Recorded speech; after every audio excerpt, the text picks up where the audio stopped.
So, good evening, everyone, and welcome to all the course coordinators, course participants. So, today we have a lecture on the satellite based augmentation system, wherein we will discuss the GPS aided geo augmentation navigation, that is GAGAN, also for the Indian region and the neighboring region. So, now we are dealing with a multi constellation, multi frequency GNSS environment, which has become very clear from the previous lectures. So today's outline will cover the revision part. Then we will discuss the augmentation systems, why we are using these augmentation systems, what are the various augmentation systems like VAS, IGNOS, GAGAN, and what are the positional accuracies expected from these kind of systems, GNSS and these kind of systems, and the course we have already covered basically, and then the various aviation applications. So as a part of the revision, I would like to cover again that by now we have very clearly understood that the satellite based navigation system provides us the latitude longitude of any place where the receiver is there, along with the elevation of that receiver with reference to the datum selected. Okay, so usually we are selecting the WJ34 datum, which is the best fit curve to the earth where we are referring to. However, we can change to other datums also using the conversion parameters, and this has been automated in the softwares which we are using for the GPS. Besides the position, we are also getting the velocity. Okay, and we are also receiving the time, and these things we are getting in a common reference frame. So we can use the same receiver anywhere in the globe, irrespective of the country or the local systems. The GPS is going to work with respect to the WJ34 datum in the Earth-centric Earth fixed coordinate system. Day or night, good or bad weather, whatever it is, it will provide us the position, velocity, and timing in a common reference frame. That is the advantage which we have with the satellite-based navigation system. Further, we have also discussed that the ICAO has given a wider spectrum definition for the GNSS, wherein it has combined all the satellite constellations, that is the GPS, GLONASS, Galileo, BEDO, IIRS, QZSS, along with the aircraft receivers and the system integrity monitoring systems working on the ground stations or otherwise too. They can be on the some mobile platform also, and these are augmented or processed as necessary to support the required navigation performance for the intended operation. So depending upon the application, it should be able to provide the required accuracy either via the direct satellite connectivity or through the internet based services or through the GSM or the SIM card based services. All these modes of data transmission or the transmission of correction parameters or the final derived outputs, all of these are feasible nowadays because of the development in the technology. Then we have seen that the positional accuracy what we receive is of the order of 10 to 20 meters, whereas the velocity is of the order of the 10 centimeter per second for various systems. The timing accuracy varies for various systems from 15 nanosecond for Navistar GPS to 20 nanosecond for GLONASS, Galileo, BEDO 1, 2, and 15 nanosecond for the global BEDO and 15 nanosecond for the IIRS also. So that we have discussed yesterday, and they are referring to the different ellipsoids also. However, these conversions are taken care by the software because of the collaborations which are taking place. And then we have understood that the GPS is a 6 orbit based system where it's a dynamic system. Earth is moving along with the satellites in their orbits, and the visibility of satellites at any point of time over any location of the earth is also changing. We can see that this number is changing because of the dynamicity of the system. Then we have also covered the basic part of the signals along with the other additions also. So in this slide I have shown the basic one only, where in L1, L2 carrier waves are used along with the CA code and the P code. However, we have discussed the L5 frequency, L1C, L2C and M code also in the previous lecture.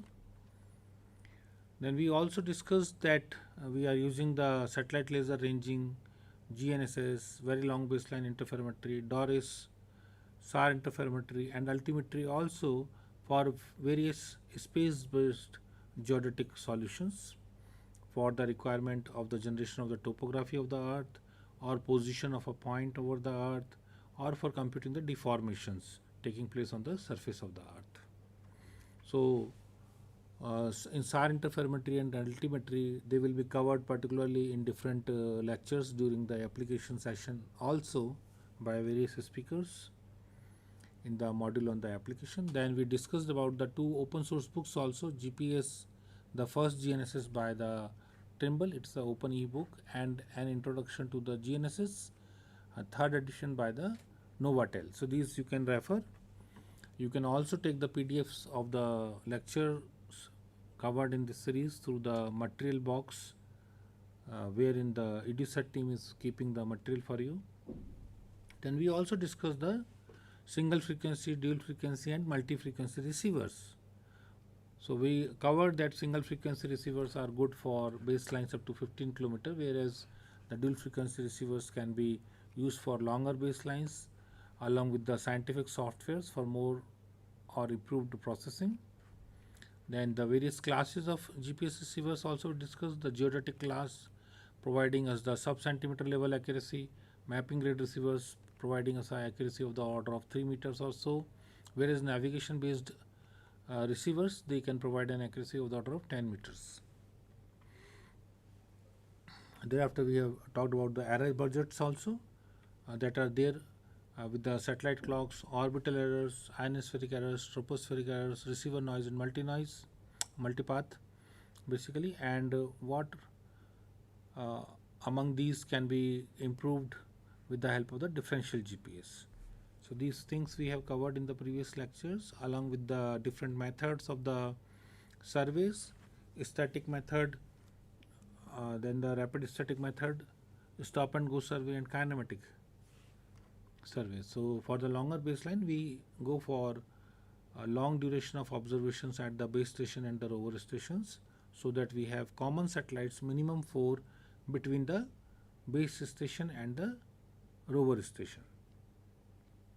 The method for the correction was also discussed for the GNSS using the known values x, y, z of the base station and the x prime, y prime, z prime values for the position of the base station through the broadcast ephemeris data. Okay. So this error components delta x, delta y, delta z are computed at the base station and are used for the corrections at the rover station.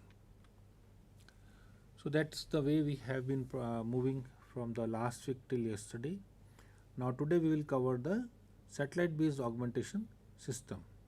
So the International Civil Aviation Organization has developed the standards and procedures for supporting the transition to the communication, navigation surveillance and the air traffic management. Basically the ICAO has the responsibility for preparation of the SOPs for safe flying of the aircrafts across the globe.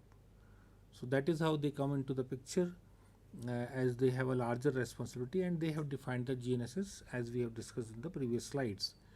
So they have made a very large definition constituting all the constellations, aircraft receivers and the system integrity monitoring systems on the ground. So primarily what is happening, that all the systems which are working besides the standalone, they are using the DGPS in the processing at the back end, whether it is precise point positioning or RTK GPS. In the background all the processing is based on the DGPS principle. So the SBUS systems provides wide area or regional augmentation through the use of additional satellite broadcast messages, which are done through the geostationary satellites. So corrections are computed at the ground stations where we already know the coordinates accurately. They are the surveyed stations, and the errors are computed at those stations. And these errors, as a measure of the correction parameters, are sent to the geostationary satellites, which are used for providing the corrected coordinates to the user. I'll just explain it again through this diagram that this is the master control stations, which is getting the information from the reference stations where we have round the clock working GNSS receivers. The coordinates of these reference stations are known, and in real time the coordinate of these reference stations are computed as well from the signals arriving at that station in real time. So that means through the broadcast ephemeris. So we have a known value xyz for this reference station, and we compute a x prime, y prime, z prime coordinate for this as well from the real time broadcast ephemeris data. Okay. Now this two values, the known value of the reference station and the computed value of the reference station, provides us the errors at that moment in the XYZ. Now these errors are used for the correction parameters, and then these parameters are sent through the uplink station to the geostationary satellite, and the geostationary satellite again send the corrections to the users on the ground.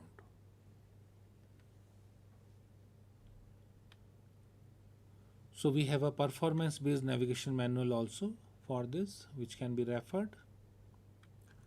Now this geostationary satellite has a major role to play here because it received the correction parameters from the ground master control station, and it repeatedly broadcasts the correction parameters for the regular use by the users.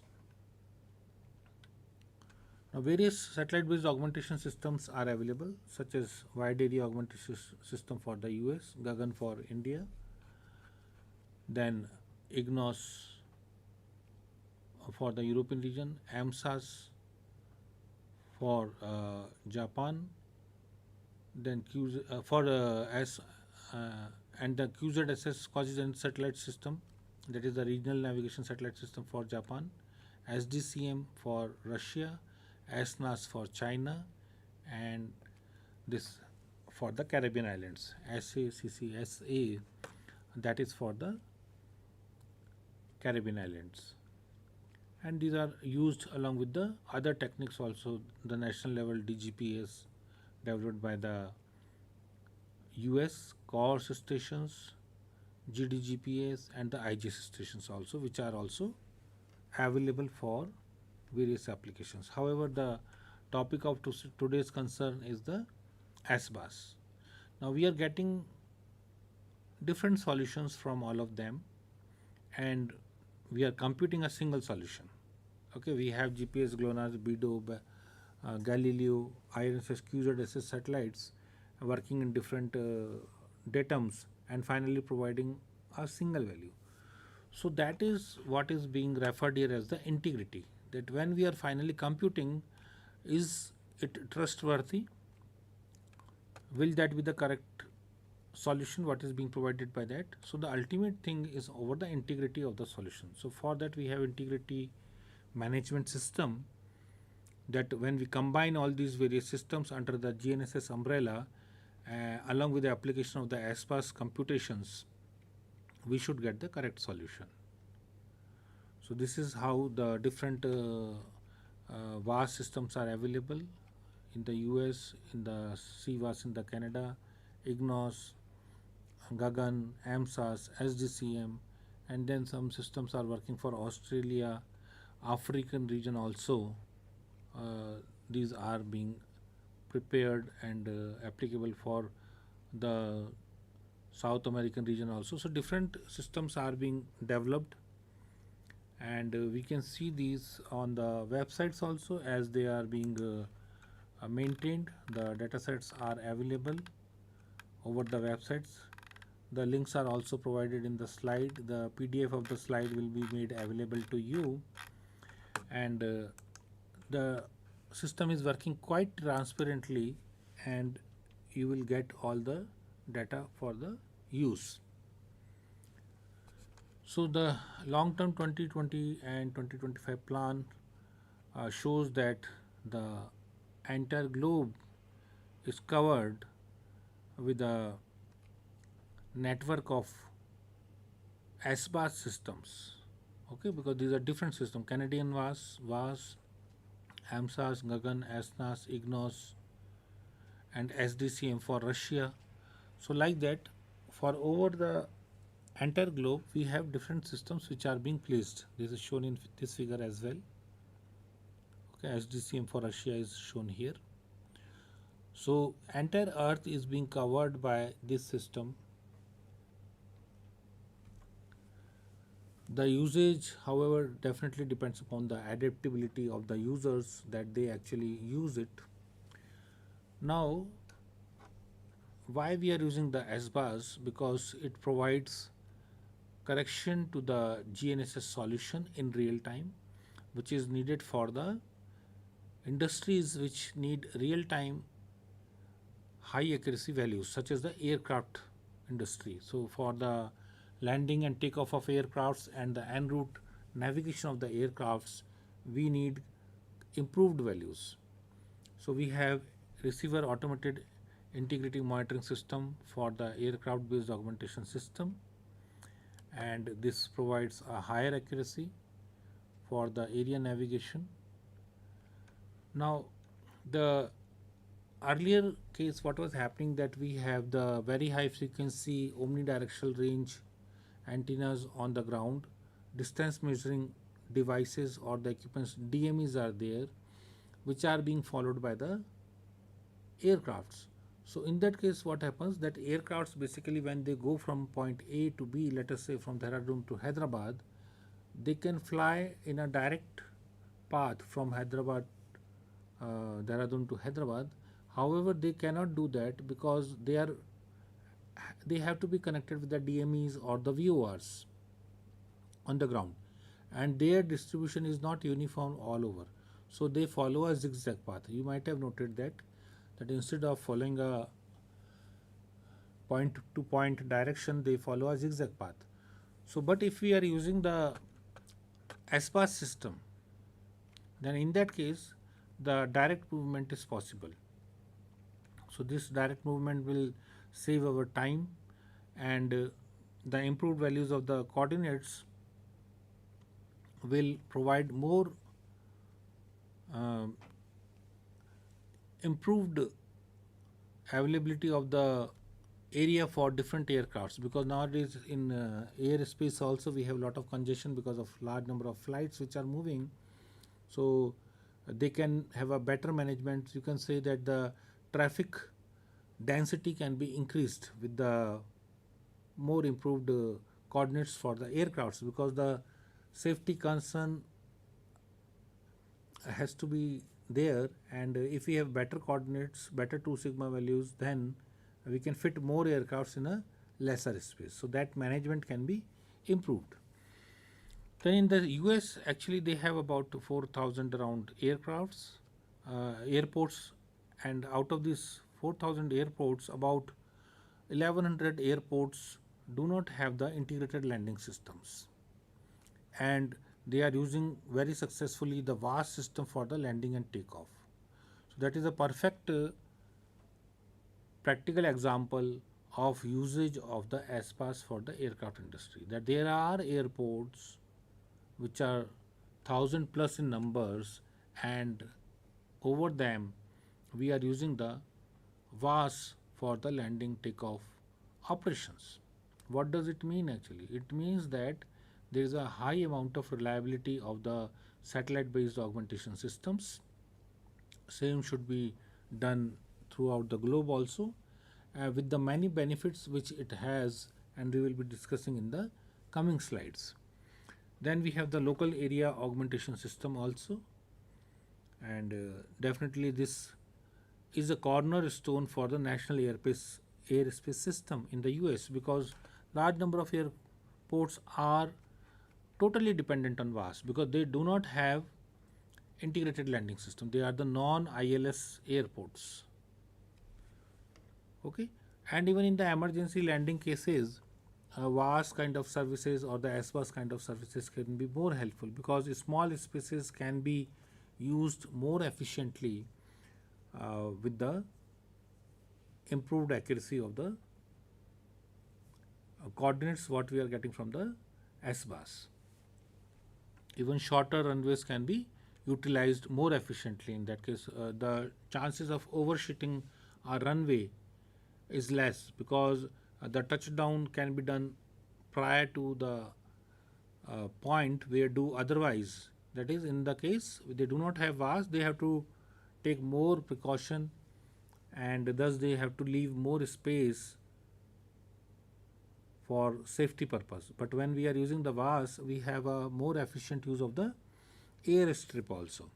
So basically, the SBAS system or GBAS systems, they help the aircrafts in the movement throughout during the takeoff, departure, cruise, metering, descent, final approach, and landing. All the stages they are benefited by the SBAS, and you can see that in that case we need not to follow a zigzag path. We can follow a direct route from the origin to the destination. This will provide enhanced safety, increase the capacity, it will reduce the delays, and it will have increased the flight efficiencies. The predictability of the aircraft landing and takeoff will be better, that schedule can be followed in a better way. And since in the direct route the consumption of fuel is less, so this method is more environmental friendly also. So we can see if we are applying the SPAS system, we can achieve accuracy of the order of better than a meter in case of the wide area augmentation system that is used in the US. So their performance is, if they are doing it standalone mode, they are getting accuracy of the level of about 3 meters in horizontal, 4 meters in vertical, which improves to better than a meter for the horizontal and 1.2 meter for the vertical. So that is the advantage with the usage of the satellite based augmentation system. This particular table refers to the wide area augmentation system which is used in the US. So design is same as we have discussed. We have master control station and the reference stations on the ground. The data received from the reference stations is corrected, and correction parameters are sent from the uplink station to the communication satellite, that is the geostationary satellite, using C-band data, and this is transmitted to the user on the ground or the aircraft or in the ocean, because it is not restricted for one industry only. Anybody who is having a adequate receiver can use it. So the Federal Aviation Administration and the Department of Transport has developed the VAS system for US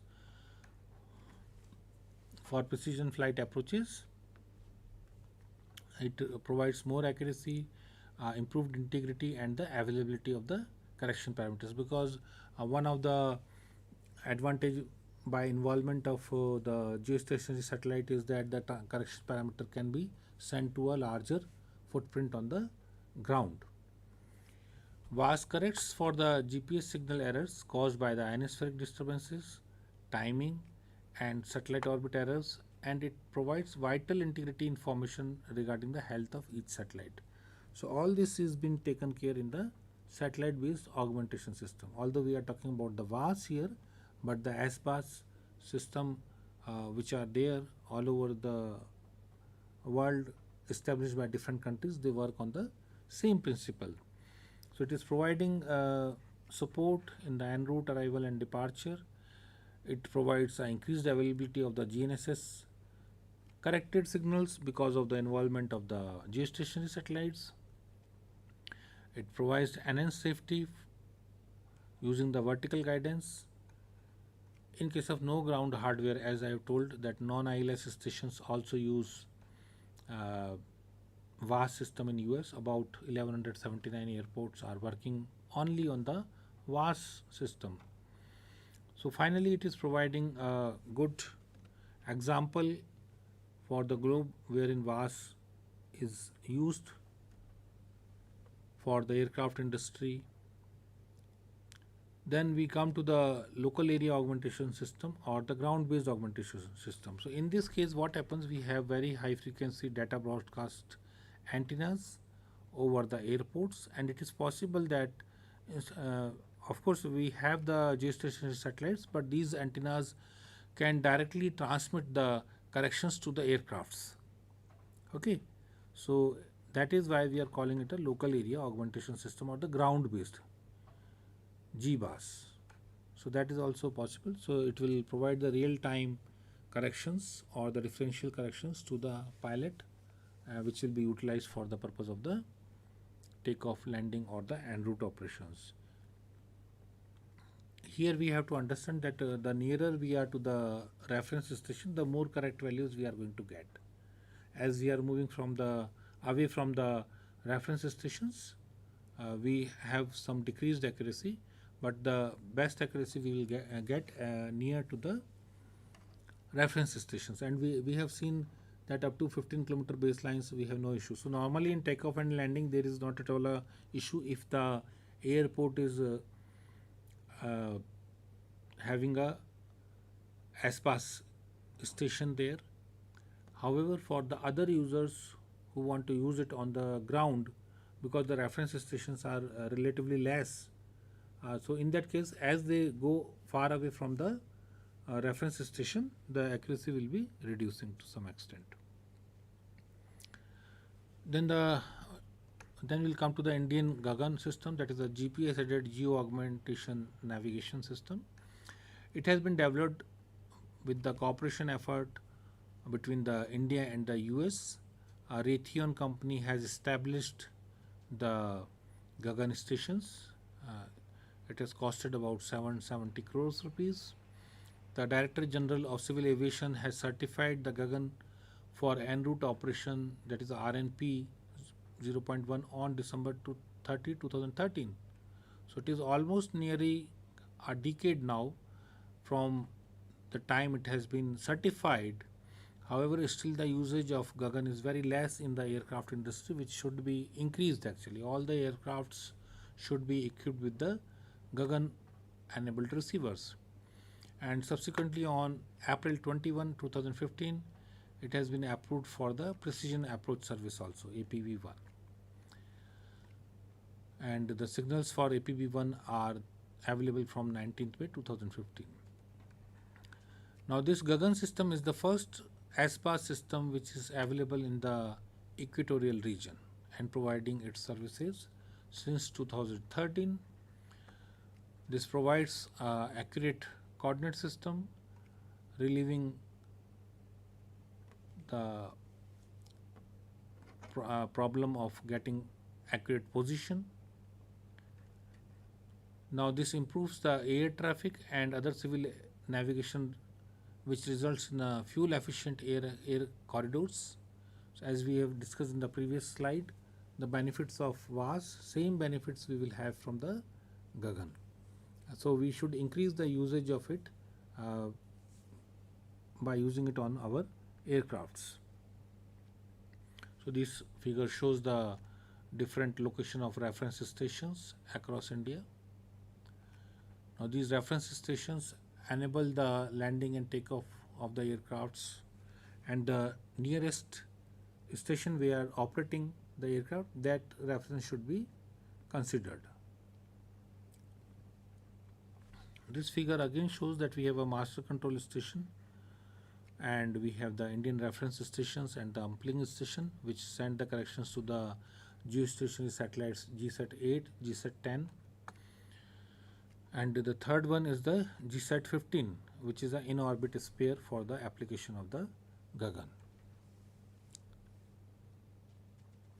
So we have benefits uh, of direct flying. Instead of a zigzag route, opted for the origin to the destination to be connected with the DMEs and the VORs.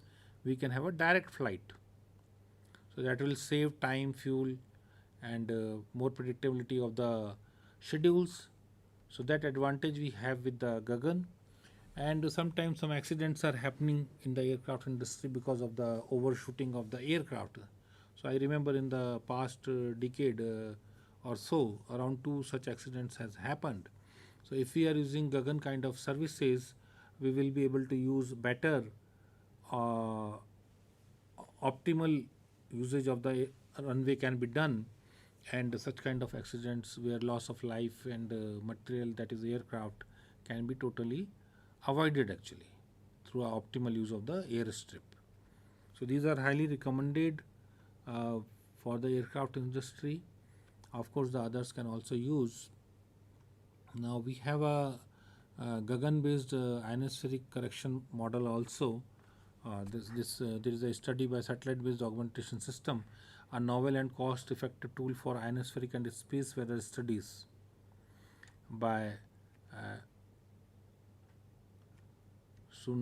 Sunda and Sridharan. This publication is there, and we can have our own ionospheric model along with the usage of it for the total electron content measure for the Indian region. So various researchers are using it for the various studies. TAC is also used for the prediction of the earthquake. It is in the research mode only. However, TAC is very important input to find the anomalies in the atmosphere. This shows the GSAT 10 position with respect to the course station located in Dehradun. So this is from our Trimble Pivot software, our GUI. It is, these screenshots are taken from that for the GSAT 8 and GSAT 10. So yellow dot is representing the course location in the IIRS campus in Dehradun, and the red dots are representing the GSAT 8 and GSAT 10. Thereafter, there is a recent publication which I would like to refer. I have not made a slide from that, but there is a recent publication, 2 decades of land subsidence in Calcutta, India, revealed by SAR interferometry and GPS measurements. So GPS is a very good technique to study land deformation also. Implications for groundwater management and seismic hazard assessment. This is by Shastri et al., a very recent publication of 2023. So here also I would like to refer here that in this study they have used the NVSat, ALOS, Sentinel data sets along with the GPS time series data which they have got from the GAGAN station installed at the Kolkata airport. So these GAGAN stations are also becoming a repository of the continuous observation of GPS time series data, and these are helpful in the studies on the land deformation as well.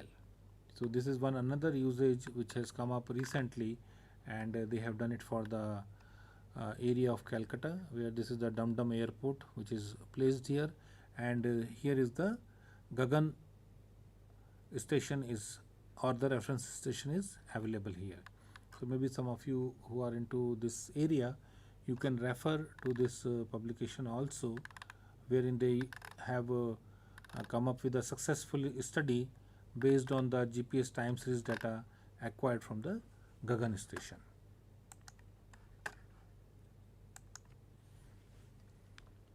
Thereafter, we will come to the IGNOS, that is for the European region. So that is also a multi-stage system. Currently, they are working with the GPS-based corrections, and then they have IGNOS 2 also, which will take the corrections from the GPS, GLONASS, as well as the Galileo, because Galileo is also partly working right now.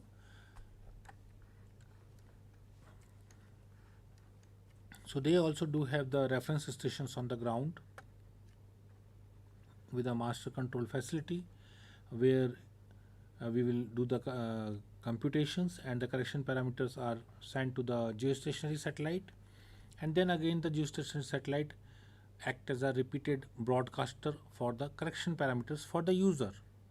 So you can see here this user, wherever you have the IGNOS enabled receiver, so it can be used by some vehicles over the road or the train or in some vehicle vessel in the ocean or the aircraft. So anybody which is who is using the IGNOS enabled receiver, they can use this for the correction. So Eurocontrol is a European organization which is taking care of the safety of air navigation. So ICAO, International Civil Aviation Organization, is taking care for the entire globe. Eurocontrol is taken care for the European region, and all are working together because ICAO is the main body which do so, and Eurocontrol is a civil and military organization which currently numbers 38 member states or 38 member countries, and they ensure the safety in the development of seamless pan-European air traffic management system to cope with capacity needs and environmental aspects. And they are there is a service called IGNOS Data Access Service, which offers ground-based access to IGNOS data through the internet, that is the SysNet protocol, on a controlled access basis and disseminates differential corrections. See, as I told you, in the background in all the systems, we are getting the differential corrections. So that means we have some correction. We have already known values for the base stations. We are deriving the uh, real-time coordinates for the base station using the broadcast ephemeris data, then computing the errors using the known values and converting it into the correction parameters for the rover, that is the receiver which is being used at another location.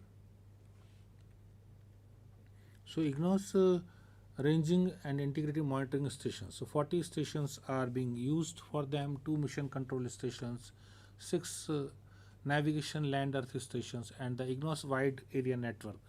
So all these combinedly again are providing a system wherein we have a ground based receiver, and okay, this was for the VAS system where they have about currently they have 1239 airports which are working without the landing service. Should check actually, because you will get more confidence after going through the real time systems, because these websites are being updated and they have a lot of options. Even the job vacancies are also available here, various type of projects, announcements of opportunities, they are also available on these official websites. So here in the ground segment they are telling about what I have just now explained to you. They have 40 ranging integrity monitoring stations, 2 mission control stations, and so on for the IGNOS. So that's the figure which is used, and it has been updated till the April 2023. So you should visit all these websites which are being utilized and talked about in the entire series of GNSS course. Then thereafter we have the quasi zenith satellite system, which is working as a regional navigation system as well as a satellite based augmentation system for the Japanese region. So the basic system consists of 4 satellites, the QZS 1, 2, 3, 4, and they have another fifth one working right now in the operations. So they are also working in a similar fashion as the IIRS. They have master control station. They are also using the empty satellites Himwari 6 and Himwari 7. So 6 has been decommissioned, so their correction signals are coming from the Himwari 7, that is the empty set 2 satellite. So they call their augmentation system as the MSAS, multifunctional satellite augmentation system. Again, it is working basically as per the computations of the DGPS, differential GPS, and they are able to provide 1.5 meter to 2 meter accurate horizontal and vertical accuracy signals to the users.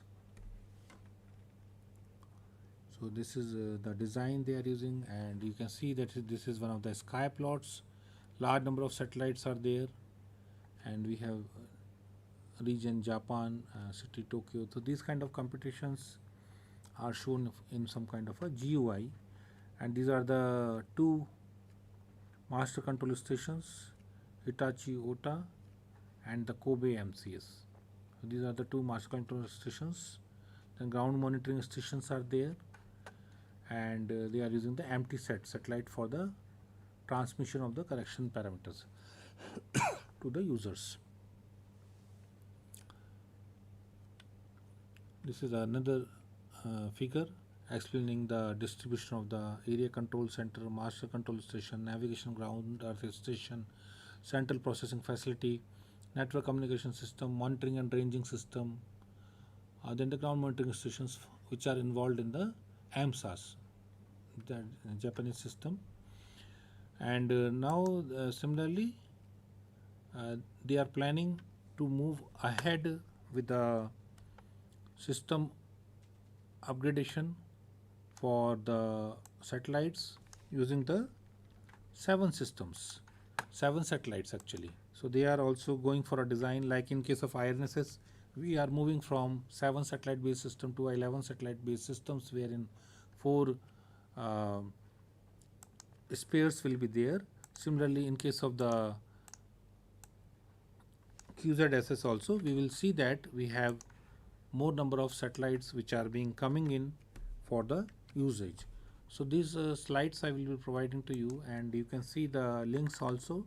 So currently we have QZS0203. So this is live. I am showing you from the website, the official website from Japan for the quasi-Zenith satellite system as per 26 September 2023. That is the last update on the website. So they have QZS02, 03, 04, 1R and 01. These are the operational links, which are operational satellites which are being used under the QZSS. So 5 are operational. So 2 more they are going to add.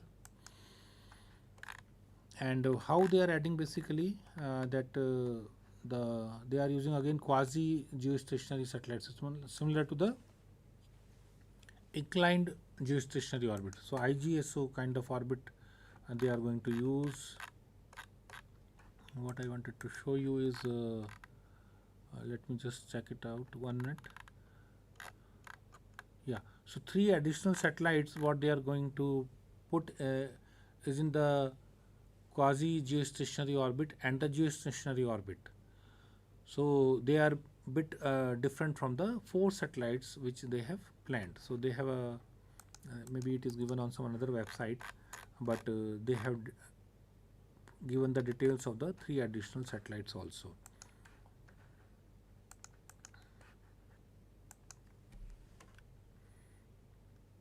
So QZSS will also have 7 satellites. Now coming to the Russian system, that is the system of differential correction and monitoring. They are also providing the correction parameters based on the integrated use of GPS and GLONASS using their own reference stations, and they are providing it through a GSM broadcast from a SysNet server and the Antrip server. So they are also providing solutions which are based on the internet as well as the SIM card, that is the GSM based solution. So minimum in the GLONASS we require 18 satellites, whereas in the full operational capability 24 satellites.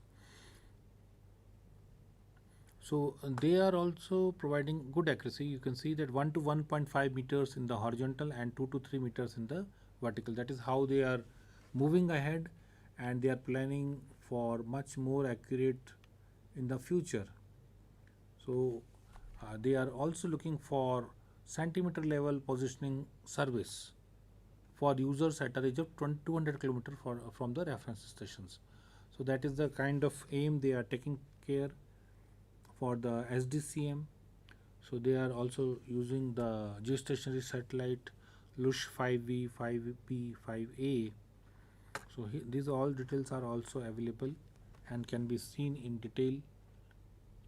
Similarly, coming to the Chinese system, BIDO, So BDO, as we have discussed in the initial lecture, it is a scaled up system where they have developed BDO first by providing service into the Chinese region around 2010. Then they upgraded it to BDO 2 with the addition of the satellites with the improved footprint for the South Asian region.